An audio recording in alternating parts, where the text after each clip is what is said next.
स्वर्ग से सुंदर देश है मेरा भारत जिसका नाम। धरती अंबर पर्वत नदियाँ है जो इसकी शान, है जो इसकी शान। नमस्कार, मी काव्य प्रियंका निलगाडगे। आज मी तुमच्या समोर उभी आहे केवळ एक वक्ता म्हणून नाही तर एक अभिमानी भारतीय म्हणून।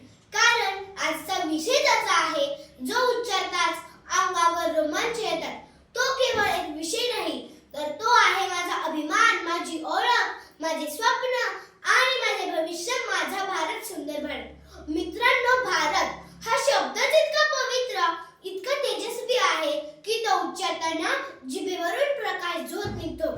जिथे पर्वताचे शिखर आकाशाला स्पर्श करतात, जेथील नद्या अमृत वाहतात आणि जेथे प्रत्येक सणाला संस्कृती आणि परंपरेचा सुगंध आहे, असा भारत माझा, अभिमान माझा। धन्य धन्य हे भारत माते, मला तुझा अभिमान। धन्य धन्य हे भारत माते, मला तुझा अभिमान। दिशा दिशातून आज गरजते तुझ्या यशाचे गान, तुझ्या यशाचे गान। मित्रांनो, आपला भारत कोणाच्याही मनात प्रथम का भरतो माहित आहे? कारण या भूमीचे सौंदर्य केवळ डोळ्याने दिसत नाही तर ते हृदयात जाणवतं। हिमालयाच्या शिखरावरचा सूर्य, काश्मीरच्या दऱ्यातील फुलांचा सुवास, कन्याकुमारीतील समुद्राचा सूर या सर्वांनी भारताला केवळ सुंदर नव्हे तर अद्भुत बनवलं आहे। पण भारताचे खरे सौंदर्य आपल्या संस्कृतीत आहे, आपल्या मानवी मूल्यात आहे। भारताची खरी ताकद कुठे आहे माहित आहे? तर ती आहे विविधतेतील एकतेत। इथे भाषा बदलते पण प्रेम टिकतं, पोशाख बदलतो पण भारतीयपणा नाही, मते बदलतात पण मातीची निष्ठा नाही, धर्म बदलतो पण मानवतेचा प्रकाश नाही, प्रकाश नाही। विविधतेत एकता हीच भारताची खऱ्या अर्थाने महत्ता। मित्रांनो, भारत देश केवळ म्हणजे सुंदर नाही, तो आहे पराक्रमाचा महासागर। योग इथे जन्मला, आयुर्वेद येथे फुलला, योग इथे जन्मला, आयुर्वेद येथे फुलला। वेद उपनिषदेत लिहिली गेली आणि संतांच्या वाणीतून जगभर प्रेमाचा संदेश गेला, प्रेमाचा संदेश गेला। इथे वसुधैव कुटुंबकम हा मंत्र केवळ श्लोक नाही तर जगण्याची पद्धत आहे। इथे अतिथी देवो भव ही केवळ एक म्हण नाही तर प्रत्येक घरची परंपरा आहे।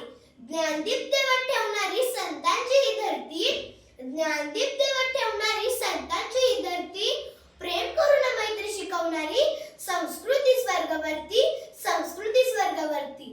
अध्यात्माच्या प्रकाशात उजळला प्रत्येक प्रांत, अध्यात्माच्या प्रकाशात उजळला प्रत्येक प्रांत, सुंदर माझा भारत, ज्ञान मूल्य आणि शांतीचा कांत, शांतीचा कांत। भारत म्हणजे केवळ जमीन नाही, ती भावना आहे, ती संस्कृती आहे, ती संघर्षाची आणि संस्काराची कहाणी आहे। भारत म्हणजे इतिहास, अध्यात्म, विज्ञान आणि प्रेम यांचा सुंदर संगम।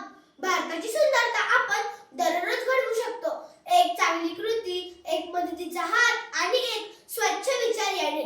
स्वच्छतेतूनच आरोग्य, पर्यटन, गुंतवणूक आणि अनुशासन येते। यामुळेच भारताचा चेहरा खऱ्या अर्थाने उजळतो। सुंदर भारतासाठी पहिली अट म्हणजे स्वच्छ भारत, स्वच्छ रस्ते, स्वच्छ नद्या, स्वच्छ सार्वजनिक ठिकाणे आणि स्वच्छ विचार। भारत सुंदर ठेवण्याची ताकद केवळ नेत्यांच्या, शासनाच्या हातात नाही, ती आपल्या सर्वांच्या हातात आहे। रस्त्यावर कचरा न टाकणे, झाडे लावणे आणि जपणे, वाहतुकीचे नियम पाळणे, मतदानाला 100% प्रतिसाद देणे, अशा छोट्या वाटणाऱ्या गोष्टी प्रत्यक्षात भारताला सुंदर बनवतात। मित्रांनो, माझा भारत, सुंदर भारत हे वाक्य केवळ भाषणाचा विषय नाही तर प्रत्येकाच्या आयुष्याचा मार्गदर्शक विचार असायला हवा। भारत सुंदर आहेच पण त्याला अधिक सुंदर बनवण्याची जबाबदारी आपली म्हणजे आजच्या पिढीची आहे।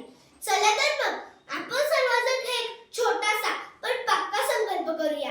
मी स्वच्छता पाळेन, मी पर्यावरण जपेन, सर्व नियम पाळेन, मी सर्व धर्मांचा, सर्व माणसांचा आदर करेन, मी देशासाठी नेहमी काहीतरी सकारात्मक करीत राहीन। एवढे बोलून मी माझे भाषण संपवते।